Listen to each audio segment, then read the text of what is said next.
Futebol de Verdade com António Tadeia.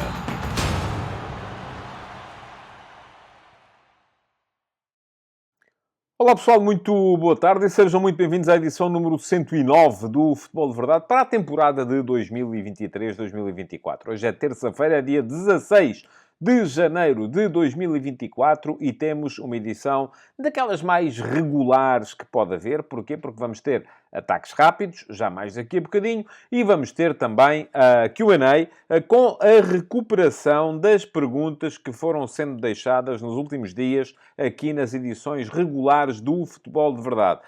Desde que o Futebol de Verdade mudou, para não ficar muito comprido, e desde que reintroduzi aqui os ataques rápidos, nos dias em que há muitas reposições das edições do Futebol de Verdade Flash, que vão na noite dos próprios jogos para os subscritores premium do meu Substack, em tadeia.substack.com, mas que só são integrados no Futebol de Verdade, na edição regular seguinte. Ora, nesses dias em que há muitas reposições dos Futebols de Verdade Flash, eu deixei de trazer aqui o Q&A. Portanto, o Q&A ultimamente tem acontecido apenas à terça, à quarta e à quinta. São ainda assim 3 edições por semana e fica prometido que as perguntas que eu gosto e que não são respondidas porque no dia seguinte não há Q&A, vão sendo recuperáveis para edições mais avançadas, em dias mais avançados do programa. Hoje vamos ter Q&A, vamos ter aqui resposta a uma pergunta que me deixaram na caixa de comentários de um dos últimos programas aqui mesmo no meu canal de YouTube, e por isso, pessoal, toca a deixar perguntas na caixa de comentários, e vamos ter também uma pergunta que ficou na chatroom, perguntas do Discord, no meu servidor de Discord, ao qual acedem os subscritores premium do meu Substack em tadeia.substack.com. Antes de avançarmos, deixem-me só, esta é aquela parte que alguns de vocês, depois se queixam por aí nos comentários, que é o blá blá blá, blá blá blá, portanto, pessoal, é para andar para a frente. Bom, é bom que se lembrem de uma coisa. Quando toda a gente andar para a frente e ninguém se der ao trabalho de ir lá ao meu Substack, a tadeia.substack.com, deixa de haver condições para haver futebol de verdade. Ponto final. É só assim que a coisa acontece, porque o futebol de verdade é um esforço profissional. Não estou aqui a brincar aos cowboys. É um esforço profissional que eu vou fazendo para divulgar aquilo que é o meu trabalho. O meu trabalho está lá em tadeia.substack.com. Deem lá um salto. Se gostarem do que por lá está, façam a subscrição, nem que seja a gratuita, porque há 2 modelos de subscrição. Há uma subscrição gratuita que vos garante a entrega da minha crónica diária todos os dias pela manhã no vosso endereço de e-mail, e há uma subscrição que é premium, que por 5€ por mês vos garante todos os outros conteúdos, o acesso total ao arquivo, o acesso às séries F80, Donos da Bola, Iminências Pardas, o acesso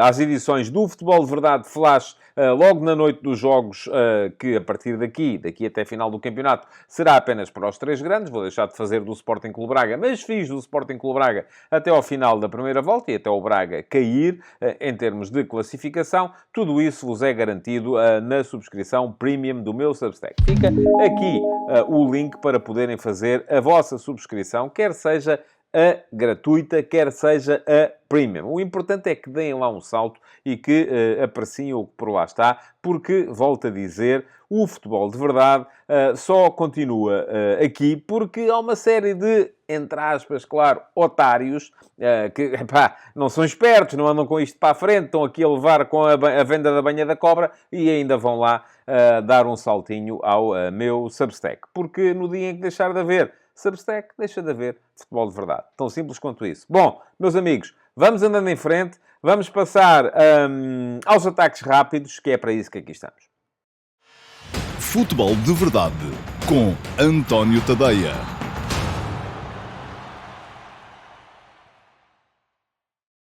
E vamos lá então começar a atacar e de forma rápida, olhando primeiro que tudo para o futebol de ontem. É sempre assim que acontece. Eu hoje trago aqui 2 pequenos esclarecimentos que eu acho que são importantes para que as pessoas também muitas vezes não falem de cor sem saber. Bom, a primeira questão tem a ver com o Vitória Sport Clube Aroca de ontem. O Vitória ganhou por 2-1, igualou o Sporting Clube Braga no 4º lugar do campeonato. Excelente época do Vitória desde que lá chegou o Álvaro Pacheco. O Álvaro Pacheco está a fazer muito aquilo que fazia no no Vizela, uma equipa quase blindada, são quase sempre os mesmos que jogam, criam-se rotinas, até porque o Vitória, não tendo competições europeias para jogar, acaba por ter essa possibilidade e a equipa já começa a jogar um bocadinho de olhos fechados, tal como jogava o Vizela do Álvaro Pacheco no seu melhor período. Ontem, o Vitória ganhou ao Aroca por 2-1. É um bom Aroca, este Aroca do Daniel Sousa.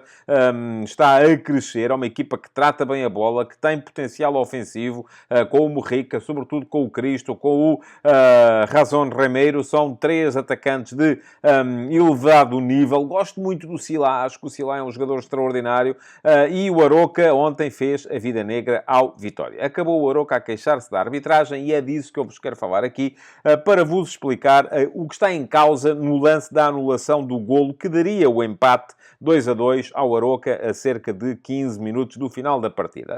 A jogada é muito simples, a irregularidade está no início, quando é feito um passe para a zona da esquerda, para a zona central do terreno, e acorrem a essa bola o Sila, que está em posição absolutamente regular, e o Jorge Fernandes, defesa do Vitória.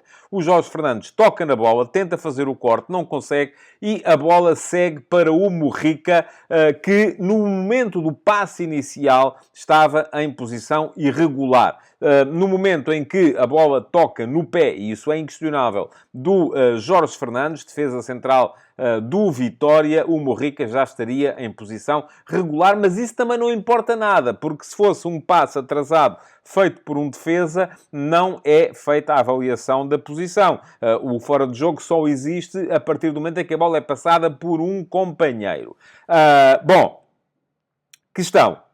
Porquê é que foi marcado fora de jogo e porquê é que eu acho que a decisão foi boa? Eu acho que a decisão foi boa porque não há uma decisão de jogar a bola, não há jogar a bola controlado por parte do Jorge Fernandes. Há ali, isso sim, uma tentativa de corte mal sucedida, porque a bola acaba por ir na mesma parar aos pés do Rafa Morrica. Não sei se se lembram de uma final da Liga das Nações entre a Espanha e a França, com um golo que deu polémica exatamente pela mesma razão. A bola vem de um defesa e vai para o avançado, que depois acaba por fazer golo. Mas a questão é que, quando a bola vem de um defesa, vem de um corte, não vem de uma tentativa deliberada de jogar a bola. E, portanto, a lei do fora de jogo anula esse toque e faz com que a posição seja avaliada no momento em que é feito o primeiro passe.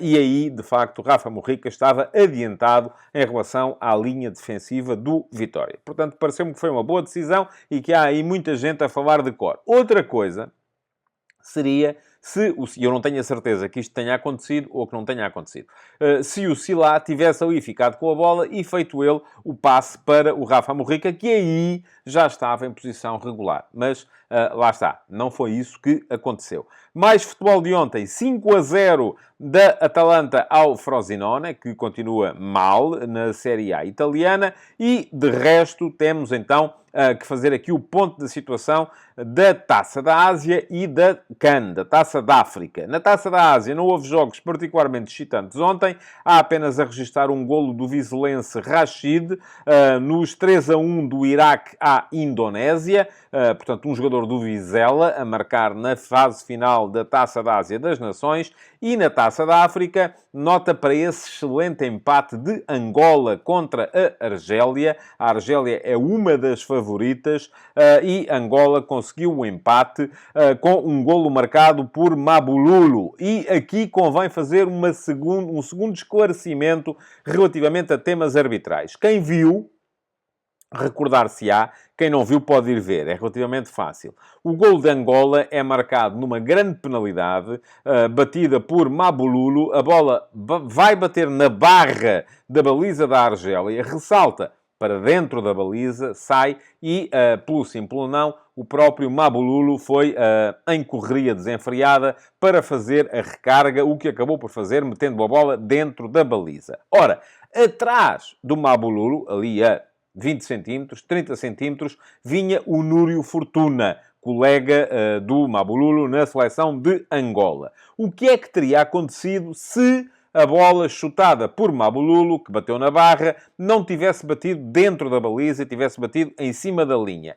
Era livre indireto contra Angola, porque Mabululu teria tocado na bola 2 vezes consecutivas, o que não é permitido pelas leis. Isto é, um jogador que bate um penalti pode fazer a recarga se o guarda-redes defender. Se o guarda-redes não defender, se a bola bater nos postes, esse mesmo jogador que marcou o penalti não pode fazer a recarga. E ali teria sido muito mais inteligente da parte do jogador angolano deixar que o seu companheiro, Núrio Fortuna, que vinha imediatamente atrás dele, se ele não tem feito a recarga para dentro da baliza, o Núrio Fortuna tê-la ia feito também sem problemas, tivesse sido ele a fazer a recarga para dentro da baliza da Argélia. Ora, acabou por ser golo na mesma, mas só por uma razão. É que a bola chutada por Mabululu, em primeira instância, já tinha, depois de bater na barra, batido dentro da baliza da Argélia. Ora, futebol para hoje. A esta hora está a jogar-se o Arábia Saudita-Oman, o tal jogo em relação ao qual, ou um dos jogos em relação aos quais eu tinha alguma curiosidade para ver o comportamento da Arábia Saudita nesta Taça da Ásia. E hoje, às 20 horas, temos um interessante, do meu ponto de vista, Mali-África do Sul, na Taça da África das Nações. Hoje também há desempates na FA Cup, na Taça de Inglaterra. O jogo ainda assim mais interessante, embora a mim não me entusiasme particularmente, é essa repetição do Wolverhampton-Brentford, 11º contra o 16º da Premier League. E isto é às 19h30. Às 19h45 há uma partida mais interessante do meu ponto de vista, que é o Juventus-Sassuolo, jogo da Série A italiana, ainda da última jornada. Se a Juventus ganhar, e é o segundo contra o 14º, o Sassuolo está a fazer uma temporada um bocado mais fraca do que aquilo a que nos tem habituado a esta época. Se a Juve ganhar, fica a 2 pontos do Inter na frente e, enfim, volta a colar ao líder da Série A. Vamos ter, com certeza, campeonato italiano para discutir quase até final da época, se não mesmo até final da época este ano. Ora, muito bem. Mais coisas. Leo Messi ganhou ontem o prémio The Best. Eu já escrevi sobre o tema hoje de manhã. É uma das tais coisas que, se forem subscritores do meu Substack Premium ou gratuitos, já terão recebido no vosso e-mail. Quem não for, tem aqui o link para poder fazê-lo. É o texto do último passo de hoje de manhã. Escrevi sobre a eleição do The Best. Escrevi sobre a entrevista de Roberto Martínez ontem ao Futebol Total do Canal 11. E escrevi sobre o Vitória Sport Clube e o facto do Vitória ter igualado o Sporting Clube Braga na tabela da Liga Portuguesa. Quem quiser ler, é dar lá um salto. São 7, 8 minutos de leitura, dependendo da velocidade a que vocês leiam. Bom... Mas em relação à eleição de Leo Messi, a única coisa que posso dizer, para falar aqui rapidamente, é que não faz nenhum sentido. Eu expliquei lá as razões pelas quais acho que não faz nenhum sentido. Messi, atenção, este prémio, a FIFA teve o cuidado de o explicar, é relativo ao período entre 19 de dezembro de 2022, isto é, um dia a seguir à final do Campeonato do Mundo, e 20 de agosto de 2023. Portanto, é basicamente a segunda metade da temporada 2022-2023. Eu tenho maus números. Messi fez, salvo erro, 22 jogos pelo Paris Saint-Germain, dos quais perdeu 8. Marcou metade dos golos que marcou Mbappé pelo Paris Saint-Germain, por exemplo. Foi incapaz de carregar o Paris Saint-Germain além dos oitavos de final da Liga dos Campeões. Perdeu os 2 jogos e ele esteve nos 2, em que o PSG perdeu com o Bayern de Munique nos oitavos de final da Liga dos Campeões. No campeonato, o PSG foi campeão, é verdade, mas à data da realização do Campeonato do Mundo, portanto, a 19 de dezembro de 2022, quando voltou o campeonato, o PSG tinha 5 pontos de avanço sobre o Racing Lens. No final acabou com 1 ponto de avanço sobre o Racing Lens. Portanto, aquilo que o PSG fez no campeonato, no período em questão, foi perder 4 pontos para a equipa sangue e ouro. Não foi brilhante, também, diga-se de passagem. E, além disso, Messi ainda fez 3 jogos particulares pela seleção da Argentina, contra o Panamá, contra Curaçao e contra a Austrália, não me parece que tenha sido por aí também, e esteve na vitória do Inter Miami na Taça da Liga dos Estados Unidos. Aí sim, ganhou uma competição, a Taça da Liga, imaginem, dos Estados Unidos. Quem estava na equipa do Nashville, que foi batido pelo Inter Miami na final, não sei se se lembram dele, era um alemão que chegou a passar pelo Benfica, mas não passou do Benfica B, chamado Hani Mukhtar. Jogava naquela altura, nem sei se ainda lá está, tal é o meu conhecimento sobre a equipa do Nashville Sports Club. Bom, ainda assim, Messi ganhou. E aqui a malta divide-se e diz assim, o Messi é o maior, o Messi... e eu estou pronto a concordar com isso. Acho que nos últimos anos, se houve altura em que podíamos estar ali, Messi, Ronaldo, qual é que foi mais? Messi foi campeão do mundo, Ronaldo não foi. Portanto, admito que Messi passou para a frente de Cristiano Ronaldo nessa tabela. Mas, atenção, aquilo não é para votar quem é o maior jogador do mundo. É para votar quem foi o melhor neste período. E Messi não foi o melhor neste período, por muito que se esforcem. Depois há quem diga, não faz sentido estar aqui a escolher um jogador, o futebol é um desporto coletivo. Tretas. É claro, o futebol é um desporto coletivo, mas nem todos os jogadores valem o mesmo. Há uns que valem mais do que outros. E uma coisa vos posso garantir, o melhor no período entre 19 de dezembro de 2022 e 20 de agosto de 2023 não foi Leo Messi. Por muito que ele tenha ganho o prémio da Best, aquilo que eu vos digo é, vale mais acabar com aquilo de uma vez por todas, porque não faz nenhum sentido esta escolha. E não foi a única coisa que não fez sentido ali. Reparem, Guardiola ganhou o prémio de melhor treinador, tudo muito bem, sucede a Scaloni, e é a primeira vez que ganha Guardiola este prémio, o da Best, curiosamente. Depois, Aitana Bonmati sucede a Alexia Putellas como melhor jogadora feminina, Sarina Wiegman, holandesa, que está à frente da seleção da Inglaterra, bisou na consagração como melhor treinadora de futebol feminino, e houve ainda uma eleição de um 11 do ano, masculino, onde estão os portugueses Bernardo Silva e Rubem Dias. Parabéns aos dois, naturalmente, é merecido. Mas atenção, este 11 não tem Rodri. Isto é absolutamente extraordinário. É absolutamente espantoso. Como é que é possível fazer um 11 do ano do futebol mundial no período entre 19 de dezembro de 2022 e 20 de agosto de 2023 e não ter o Rodri, que é o jogador fundamental na equipa do Manchester City? Pronto, pode ser o De Bruyne. Sim, mas o De Bruyne esteve muito tempo lesionado. Falhou na ponta final da Liga dos Campeões. O Haaland também não marcou. Aliás, foi o Rodri que marcou o golo da vitória na final da Liga dos Campeões contra o Inter de Milão. Se vamos lá por golos, é por aí também. Não faz nenhum sentido. Aliás, há coisas ali... Eu sei que são pessoas diferentes a votar, mas o Ederson ganha o prémio de melhor guarda-redes e o Courtois é o guarda-redes da equipa do ano. Enfim... Isto, a mim, faz-me tudo uma confusão, que é um bocadinho como aquele prémio que agora há aí, do herói do jogo, que a Sport TV tem nos jogos do campeonato da Liga Portuguesa, que é votado pelo público, e ganham sempre os mesmos. Joguem bem ou joguem mal, nos jogos do Sporting ganha o Jóqueres, nos jogos do Benfica ganha o João Neves. Podem-me dizer, ok, eles não jogam mal, nunca, mas às vezes há outros que são melhores do que eles, mas quem ganha são sempre os mesmos. Porquê? Porque aquilo já está instalado na mente das pessoas, que são aqueles que têm que ganhar, e mesmo eles basta-lhes estar em campo para a malta votar, e aquilo obviamente é uma coisa que é patrocinada e está toda a gente a lutar pela vida, e acho muito bem. Agora, o que não faz sentido é depois tentarem nos convencer que Messi foi o the best. The best quer dizer o melhor neste período. Não foi. Esqueçam lá isso, é passar à frente, é ultrapassar esta questão e deixar de ligar, é para fechar. Pronto, já ninguém está a ver. Podem escolher quem quiserem, podem escolher o Infantino, porque já ninguém está a ver. Pronto, não interessa, é seguir em frente. Bom, o Nuno Santos, ala esquerdo do Sporting, era dos jogadores da Liga Portuguesa aquele que tinha mais interesse na cerimónia de ontem. Acabou por ficar em segundo lugar na escolha do prémio Puskás.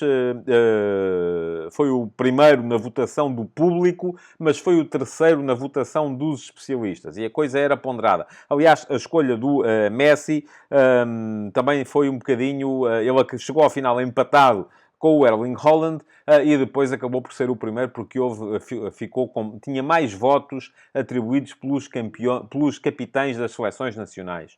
E, portanto, foi por isso que ele foi o escolhido. Nuno Santos ficou em segundo, parabéns. O golo que ele marcou ao Boa Vista é um excelente golo, sem dúvida. Acabou por não ser escolhido como o melhor, mas ser segundo já não é nada mau neste aspecto. Bom, mais coisas. Só para vos falar ainda, para acabar os ataques rápidos, aqui com alguma rapidez. Só duas notícias. Tal como vos disse ontem, e já era esperado, José Mourinho acabou por ser demitido da Roma. Aconteceu hoje de manhã, foi chamado a Trigória, ao centro de treinos da Roma, e foi-lhe comunicado que ia deixar de ser o comandante da equipa Giallorossa. Ora, quem vai substituir Mourinho é Daniele De Rossi, antigo capitão da Roma, antigo craque, e ainda uma referência da equipa romana.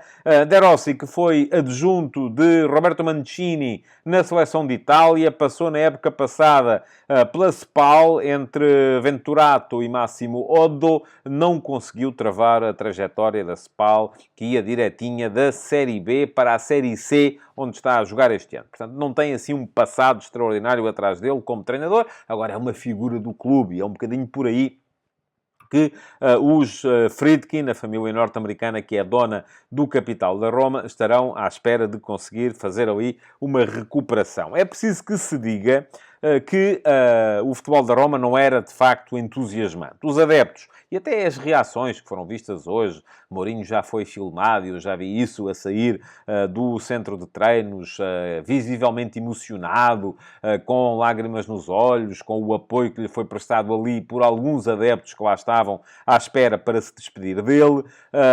Os adeptos estavam com ele, isso parece-me que é mais ou menos evidente, mas a Roma não está a fazer uma boa época, segue em nono lugar da Série A. É verdade que o objetivo de chegar a uma posição de Champions ainda é atingível, não está assim tão longe, creio que são 5 pontos para um lugar de Champions, mas o futebol também não tem sido nada entusiasmante. Aliás, tem sido tão entusiasmante como foi o mercado nos últimos 2 anos da equipa romana. A Roma este ano conseguiu ainda assim uma operação interessante, que foi a entrada de Lukaku por empréstimo, mas nos últimos 2 anos é preciso termos a noção que se num primeiro ano, com Mourinho, a Roma chegou a investir 130 milhões de euros e foram feitas aí aquisições como a Tammy Abraham por 40 milhões. Kumbula, eu creio que já estava definido antes de Mourinho chegar, foi contratado por 26.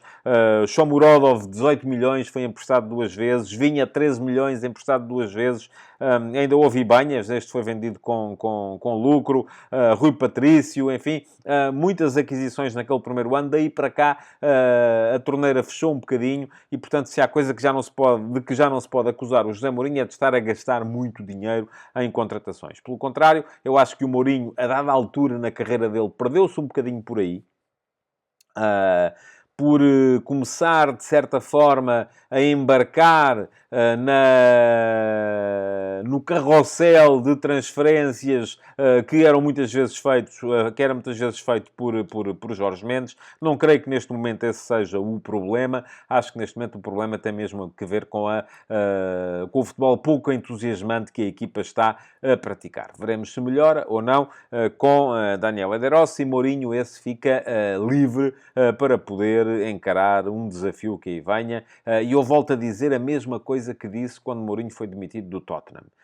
Acho que é bom que ele pare durante uns tempos, que ele tente procurar dentro dele o que é que mudou entre o Mourinho super entusiasmante, enfim, além de terem passado 20 anos, como é evidente, entre o Mourinho super entusiasmante de 2003, de 2004, um treinador que era ofensivo, que era capaz de se impor pela modernidade, e o treinador que tem ultimamente sido muito mais utilitarista do que entusiasmante nas equipas que tem orientado. Eu acho que se ele encontrar esse prisma, é bem capaz, porque tem toda a competência para tal, de voltar a fazer bons trabalhos onde quer que venha a passar. Última nota, só para vos falar da renovação de contrato de Galeno. Galeno renovou pelo Futebol Clube do Porto até 2028, passa a ter uma cláusula de rescisão de 60 milhões de euros.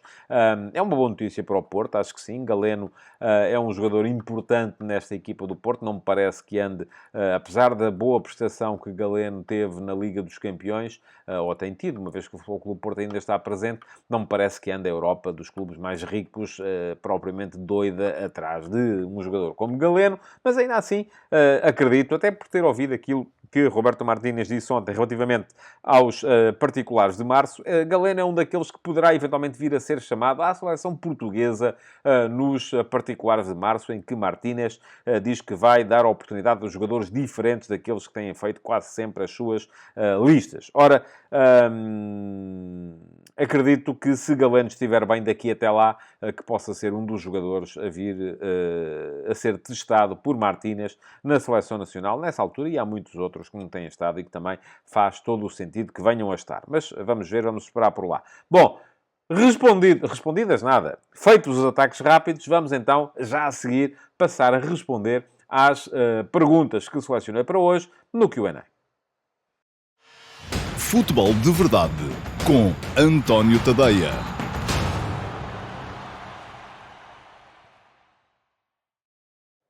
Ora, vamos então responder às duas perguntas que selecionei para o Q&A de hoje. Já sabem que é importante que deixem perguntas na caixa de comentários aqui do programa. Já agora aproveito para vos pedir que deixem o vosso like na emissão de hoje, que se inscrevam no canal e fica aqui o link para poderem fazê-lo. Basta clicarem em cima do botão que diz inscreve-te aqui, não custa nada, e que depois, além disso, cliquem também em cima do sino para ativarem as notificações e dessa forma poderem ser avisados sempre que houver novos conteúdos aqui no meu canal de YouTube. Ora, escolhi dos últimos dias, por acaso até creio que está na emissão de ontem, uma pergunta vossa que foi enviada pelo Catanomania, creio que é assim, e agora tenho aqui um problema qualquer, deixem cá ver. Bom, enfim, isto não está a facilitar. Tenho que pegar no telefone, porque isto, enfim, às vezes... Mas pergunto ao Catanomania o seguinte. Olá, António. A minha pergunta é a seguinte. Depois de assistir à última Supercopa de Espanha fora do território, será possível transportar essa ideia para Portugal?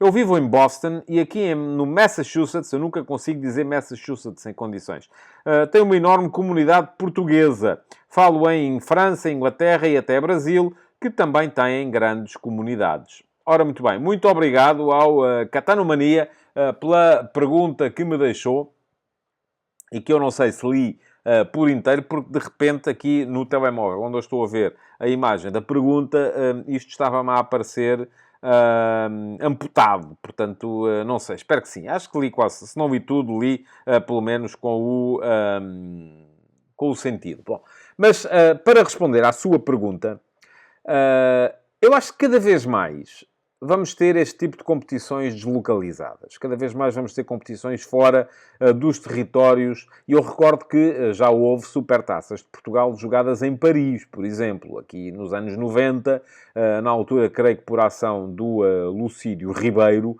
que era um empresário português residente em França, que se tinha especializado em transferências de futebolistas vindos do mercado de leste, os búlgaros era quase sempre ele que os trazia, e de África. Aliás, o Lucídio Ribeiro, para quem não sabe, chegou a ser dono de uma revista chamada Afrique Football, que naquela altura, anos 80, 90, era a única maneira, estamos a falar de um período pré-internet, era a única maneira que nós aqui na Europa tínhamos de ter mais conhecimento sobre o futebol africano.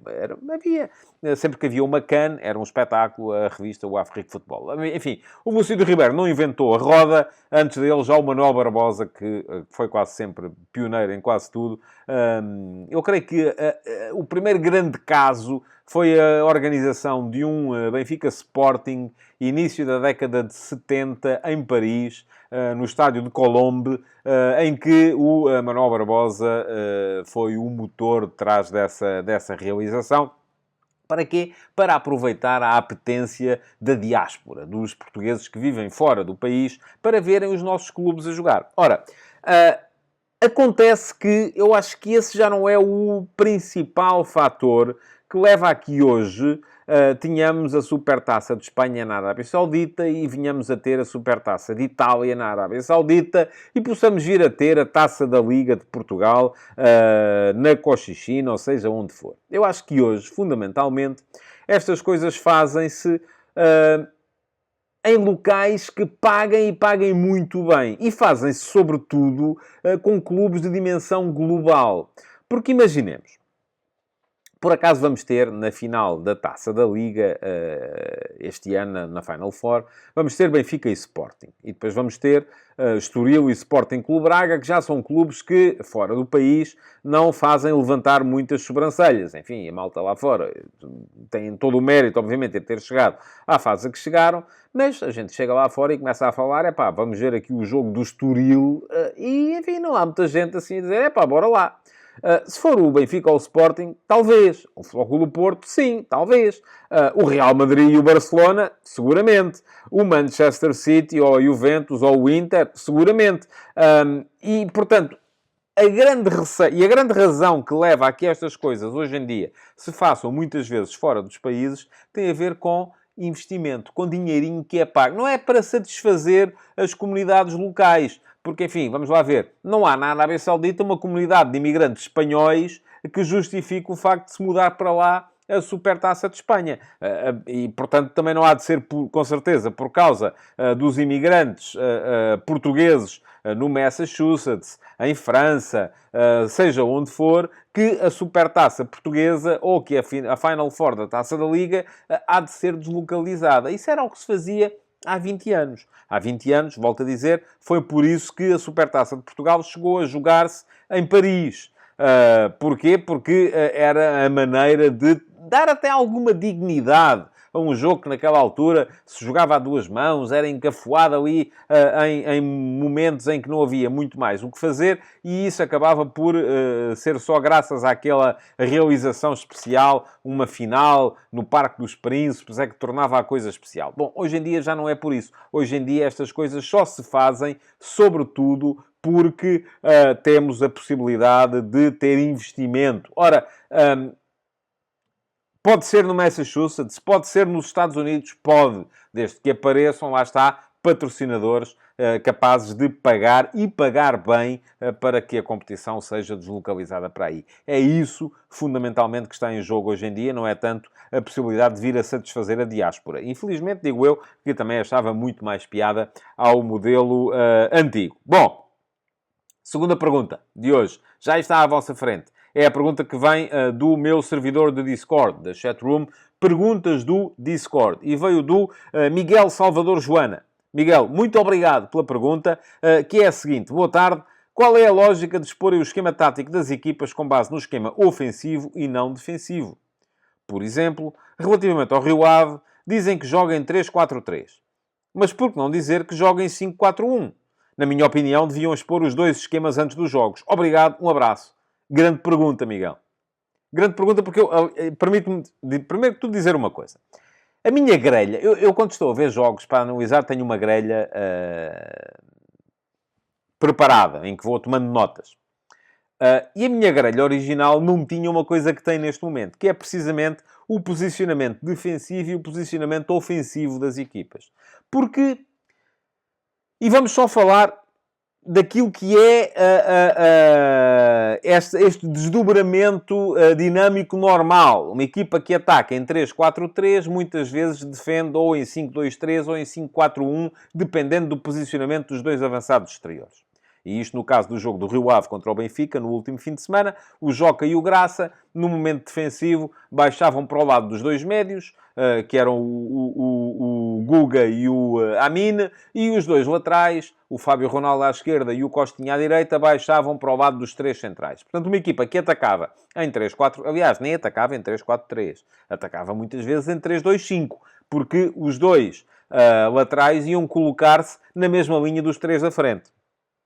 Depois, no momento defensivo, defendia em 5-4-1. Por exemplo, o Sporting, que parte do mesmo 3-4-3, no momento defensivo defende sobretudo em 5-2-3. porque os dois avançados exteriores estão muito, ou até começa a defender em 4-2-4. Porque, além dos três da frente estarem muitas vezes numa primeira zona de pressão, o ala esquerdo, quando é o Nuno Santos, ou o ala direito, quando é o Jani Catamo, avançam para aquele primeiro momento de pressão para fazer uma primeira linha de pressão de 4 homens. Muitas vezes vemos o Sporting a começar a defender com Edwards, Gyökeres, Pedro Gonçalves, se ele estiver a jogar à frente, e Nuno Santos. E depois, atrás, o Mateus Reis ou o Gonçalo Inácio, consoante quem for o central esquerdo, a fechar junto à linha, a fazer de lateral esquerdo nesse primeiro momento defensivo. Aqui há tempos, e ontem por acaso achei curioso, que isto foi citado pelo Carlos Freitas, o antigo jornalista e antigo diretor desportivo de vários clubes, no programa Futebol Total do Canal 11, em que esteve o Roberto Martínez. Ele citou uma frase do Arteta, quando lhe perguntaram, porque é que vocês jogam? Já nem sei qual era o esquema tático. Imaginemos 4-4-2, enfim, não sei se era 4-4-2, se era 4-2-3, não sei o que era. Ele disse assim, desculpe lá, nós no jogo de hoje utilizamos 43 sistemas táticos diferentes. E cada vez mais isto acontece até por causa daquilo que são, hoje em dia, as multiestruturas. Hoje em dia, por exemplo, a seleção portuguesa, eu já tinha explicado isso na edição do Futebol de Verdade Report, sobre a seleção portuguesa. E deixo-vos aqui também um link para poderem consultar. Mas, de qualquer maneira, depois de eu já ter explicado isso, ontem foi muito bem explicado pelo Pedro Boças no Futebol Total, e o Roberto Martínez estava presente e pôde comentar, o que é extraordinário. A seleção portuguesa que, apesar de ter mudado de um 3-4-3, um sistema com 3 centrais, para um 4-2-3-1, continua a atacar em 3-2-5. Porquê? Porque no momento em que começa a atacar, aquilo que acontece é que a equipa, o médio centro, acaba por se juntar atrás aos dois centrais, que abrem. A defesa esquerda avança para perto do outro médio centro, portanto, somos 3 mais 2, e depois, à frente, há os outros 5 homens, incluindo um dos laterais que se junta à frente para atacar. Portanto, estas multiestruturas são cada vez mais interessantes de analisar, e aquilo que temos é, frequentemente, equipas que defendem de uma maneira, atacam de outra, e depois não é só por isso que elas se definem. Eu acho que os posicionamentos, e esta é uma discussão que vale muito a pena também, os posicionamentos são muito importantes. Eu acho que do posicionamento e do jogo posicional parte quase tudo, mas o que é verdadeiramente relevante são as ideias, é o modelo que os jogadores põem em prática. O que vale mesmo a pena nem sequer é dizermos que começa a atacar, ou que defende em 4-4-2 e ataca em 3-4-3. Ouça, isso é importante. Mas o que é importante depois é percebermos, mas esse 4-4-2 defensivo, onde é que se coloca?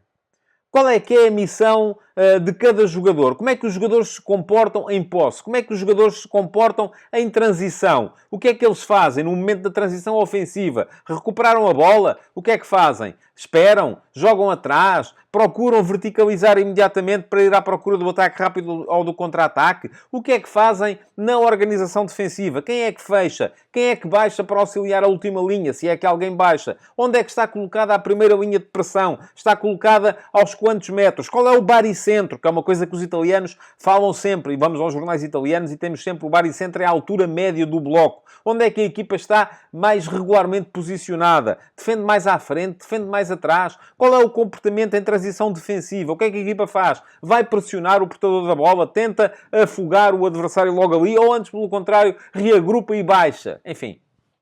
Há N formas de caracterizar uma equipa e aquilo que temos é, enfim, de alguma maneira aquilo tem que aparecer, sobretudo num jornal. O jornal é uma coisa estática, é uma folha de papel, não dá para mudar, está ali.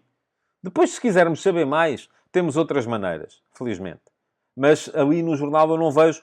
podíamos fazer eventualmente a mesma coisa que eu faço na tal grelha em que eu tomo notas, em que tomo nota do posicionamento defensivo e do posicionamento ofensivo, para tentar detectar essas multiestruturalidades. Mas isso também já não nos diz tudo.